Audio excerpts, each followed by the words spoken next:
Have you ever just watched the sunset? You know, how it paints everything in this warm golden light and makes even the longest shadows feel soft. I want to tell you a story from a place that felt just like that. It's a story about a small, clumsy accident and some very, very big words. See, in my village, Gulshan, the afternoons were always painted in gold. The sun would hang low in the sky, stretching these long, lazy shadows across the dusty football field. It was the time of day when the children would play, and a kind of peaceful quiet just settled over everything. And over on a simple wooden bench, something special was always waiting. It was this small, shimmering trophy. Now, this wasn't for being the best player or scoring the most goals. No, this was the good sportsmanship trophy. It was for the person who played with the kindest heart. There was this one boy, Noman, always just buzzing with this restless energy. He was practicing his kicks nearby, totally lost in the moment. Just him, the ball, and this dream of scoring the perfect goal. And then, a powerful kick, a little slip of the foot, and the ball just flew wide. And the sound, the sharp clatter of metal on the hard ground, it just shattered the whole quiet afternoon. There it was, the trophy, lying on the ground. One of its tiny golden wings was snapped right off. A silence fell over the field then, and it felt heavier than the heat. I watched Noman's face just go pale. His eyes were so wide. Before anyone could even really take a breath, Asim's voice just cut through everything, so sharp. He pointed right at Noman, and his words, they didn't sound like words. They felt like stones, thrown hard and fast. No, man, you could tell he was stung. He shouted right back, his fists all clenched up. "I didn't mean to!" And right then, you could feel the air just crackle. The small accident was suddenly becoming something much bigger. A storm was brewing. But see, not everyone was getting swept up in it.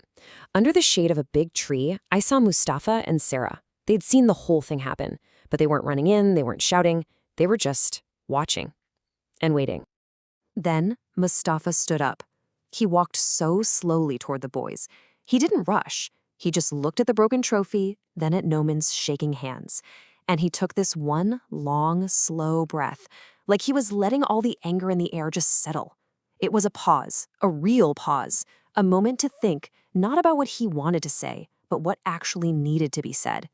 When he finally spoke, his voice was so calm. He just said, "The trophy is metal and wood. But a friend's feelings, they're much harder to put back together." And just like that, with those few words, he changed the whole feeling. It wasn't about a broken thing anymore.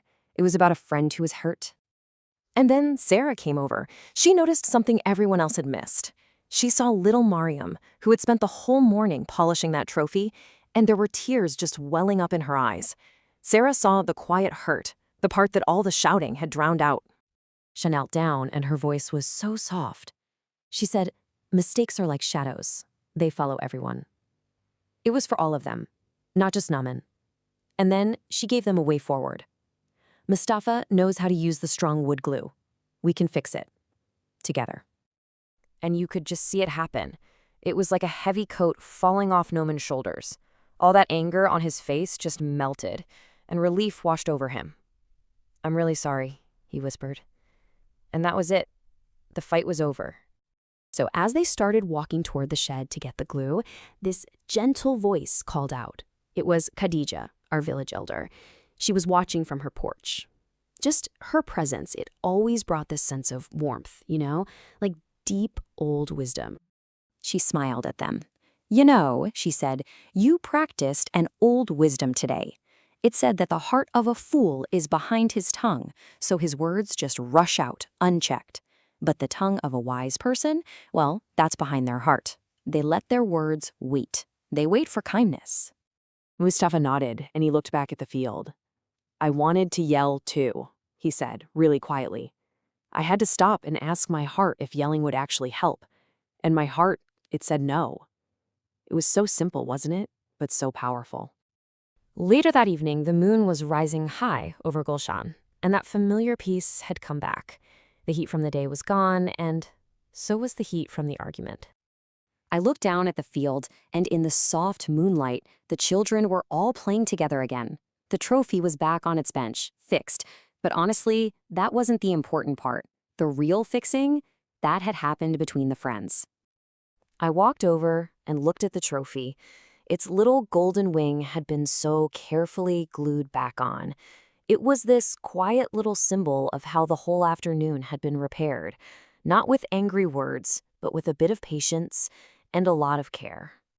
And as the night settled in for good over the village, a thought just sort of stayed with me.